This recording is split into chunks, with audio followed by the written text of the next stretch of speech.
നമ്മള് കുത്തും. ബാക്കിൽ നിന്ന് കുത്തുമ്പോ ആ പേരൊക്കെ ഒന്ന് പറഞ്ഞേ ജിൻറ്റോ. ആരൊക്കെയാ ബാക്കിൽ നിന്ന് കുത്തിയത്?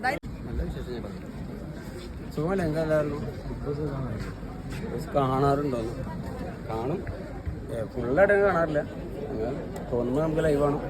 പടം മൂവി ആയതുകൊണ്ട് അപ്പോൾ അതിൻ്റെ ഒരു തിരക്കായതുകൊണ്ട് ഇടയ്ക്ക് ലൈവാണ്. പറയാൻ പറ്റില്ല. ഞാൻ അങ്ങനെ കയറി ഒന്നര അടിക്കണം. ഞാൻ കേട്ട് ഒന്നര അടിച്ചല്ല.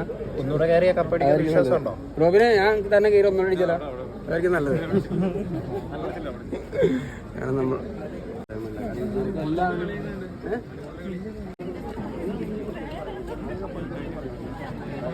ആര് കപ്പടിക്കുന്നത് അത് അവിടെ നല്ല കണ്ടന്റ് ചെയ്യാനുള്ള കഴിവ് എല്ലാവർക്കും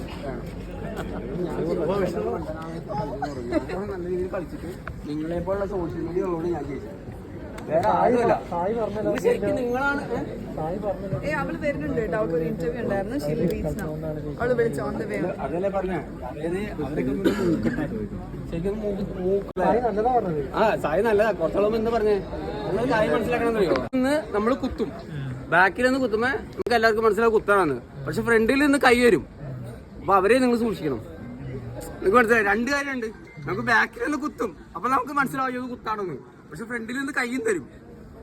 അതിനാവും ചെയ്തേ. മനസ്സിലായ? അത് നിങ്ങൾക്ക് മനസ്സിലായില്ല? അപ്പൊ അവര് മണ്ടനായി എനിക്ക് മനസ്സിലായേ. നിങ്ങക്ക് മനസ്സിലായില്ല? ആ പേരൊക്കെ ഒന്ന് പറഞ്ഞേ ജിൻറ്റോ. ആരൊക്കെയാ ബാക്കിൽ നിന്ന് കുത്തിയത്? ബാക്കിൽ നിന്ന് കുത്തുന്നവരല്ല. എന്താ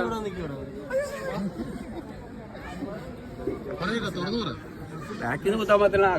ഞാൻ പറഞ്ഞില്ലേ, ഞാൻ ഇവിടെ നിന്ന് ഇറങ്ങി കഴിഞ്ഞിട്ട് അവര് ഓരോരുത്തര് പുള്ളിക്കാരൻ എന്താ പൈസ എടുത്ത് നേരത്തെ ഇറങ്ങിയേ? നിങ്ങൾ വിചാരം എന്താ? ആള് പൈസ എടുത്ത് നേരത്തെ ഇറങ്ങി എന്തുകൊണ്ടായിരിക്കും? അത് പറഞ്ഞ അവര് മൂക്കട്ടെ. പക്ഷെ വണ്ടിയിൽ നിന്ന് കളകളാന്ന് പറയണ്ടേ. ഇവിടെ ഇറങ്ങിയിട്ട് ആളുകളെ പോലെ സംസാരിക്കാൻ പഠിക്കും. ഇപ്പൊ പറയുന്നുണ്ടാ എവിടെ നിന്ന് നല്ല കുത്തിട്ടുണ്ടാവും. അതായിരിക്കും പറയാൻ പറ്റില്ല. അതായിരിക്കും. നമ്മളങ്ങനെ ചെയ്യില്ലട്ടോ. നമുക്കൊന്നും അറിയില്ല. നമ്മൾ വേണ്ടല്ലേ. ഒന്നും അറിയില്ല. പറയാൻ പറ്റില്ല.